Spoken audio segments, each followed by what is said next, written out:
اللہ سبحانہ و تعالی نے مسلمان اور غیر مسلم کی زندگی میں بڑا فرق رکھا ہے۔ جو بندہ لا الہ الا اللہ کی بنیاد پر زندگی بسر کرتا ہے، جو بندہ مسلم ہے، جو بندہ مؤمن ہے، اللہ کے ہاں اس کی بڑی قدر و قیمت ہے۔ رسول اللہ صلی اللہ علیہ وسلم فرماتے ہیں، حدیث قدسی ہے،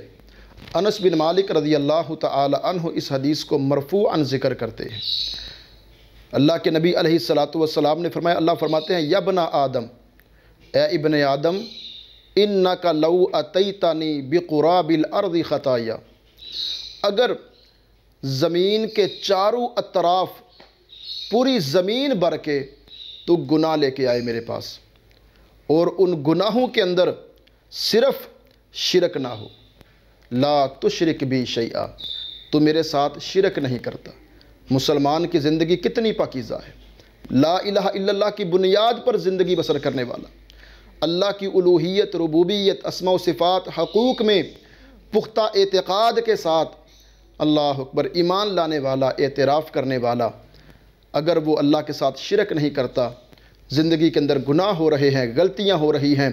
وہ اللہ کے دربار میں آتا ہے، قیامت کا دن ہوگا، زمین ساری اس کے گناہوں سے بری پڑی ہوگی، اللہ تعالیٰ خود فرماتے ہیں، لَأَتَيْتُكَ بِقُرَابِهَا مَغْفِرَةً، اے میرے بندے جتنے تو گناہ لے کے آیا ہے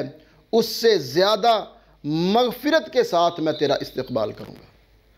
اللہ سارے گناہوں کو معاف فرما دیں گے لا الہ الا اللہ کی بنیاد پر زندگی بسر کرنے والے بندے سے۔ اللہ اتنا پیار کرتے ہیں، اتنی محبت کرتے ہیں، تو ہمیں ہر میدان کے اندر اللہ سے اپنے توکلات کو، اپنی دعاؤں کو، اپنی گڑگڑاہٹ کو اللہ کے ساتھ وابستہ رکھنا ہے۔